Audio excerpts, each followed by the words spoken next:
Seems like forever since we've been waiting for some Lions news, but we finally got some, man. We got some breaking news coming out of the city of Detroit, and that is not that the Detroit Lions are signing someone, but they are releasing someone that is already under contract. You can see it from the banner below. That person is Jalen Reeves-Maybin. Now, the Detroit Lions can start signing their own players, but they decide to kind of get the start on releasing people. Says, the Lions plan to release veteran linebacker Jalen Reeves-Maybin, also known as Germ, when the new league year begins, per source. Germ, who's also the NFLPA president, made his first Pro Bowl and was second-team All-Pro in 2023, a longtime contributor and special team standout, now available. Well, not officially yet, Tom, but it will be in about 2 weeks or so. Now, what does this mean?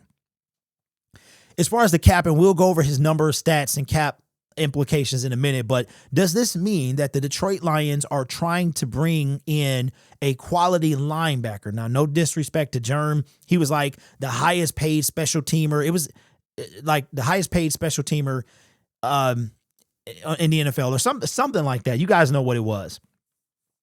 But I'm starting to wonder, as far as contributing on the field, we already know, like, in coverage, Jalen Reeves-Maybin was not that guy. He was a liability in coverage, but he was an ace on special teams. And very similar to C.J. Moore, who was on the Lions in previous years, you have a 53-man roster. Germ takes up a spot, but that person can't contribute on all facets. But we know if you are a special teams ace, that is a way you can make the Detroit Lions roster. Now, let's go over what did he do with his time with the Detroit Lions and the salary cap implications.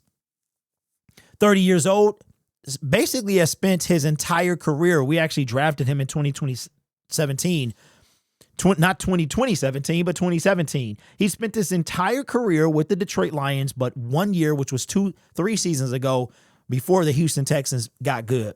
Last year had 10 solo tackles, 1 forced fumble.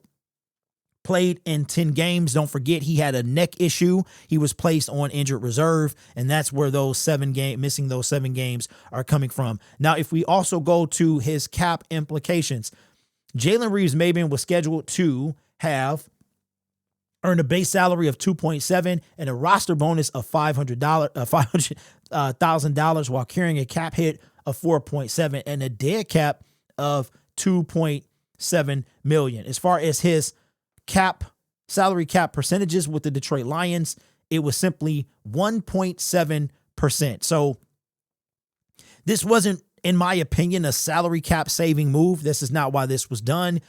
It was because the Lions have to realize that if you are going to take up a spot, yes, you got to be good on special teams. That's how we know you can make the team. But you have to be good with what we went through last year. We had to have Jalen Reeves-Maybin step up, and he play in coverage, and that's not his strong suit.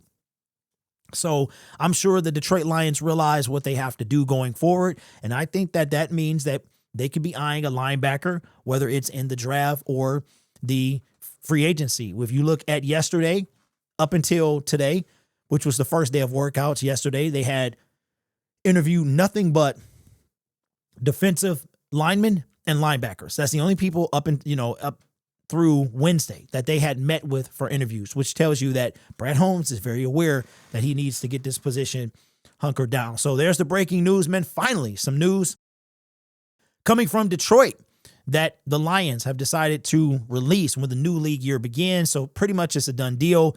I don't think he can get a head start on finding another team, but at least he knows what he'll have to do because he's not a free agent yet. If the Lions would have released him, I think he would have been a free agent, but they plan to do it when the new league year begins. But Tom did say that he was now available. So maybe he is available now. I'm not sure exactly how that works, but Jalen Reeves-Maybin, man, we appreciate you.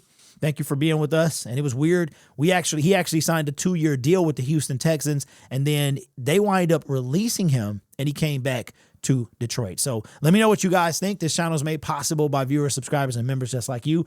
You could be anywhere else on YouTube, but you choose to rock with me. You guys are awesome. Take care of yourself and each other. And as always, go Lions.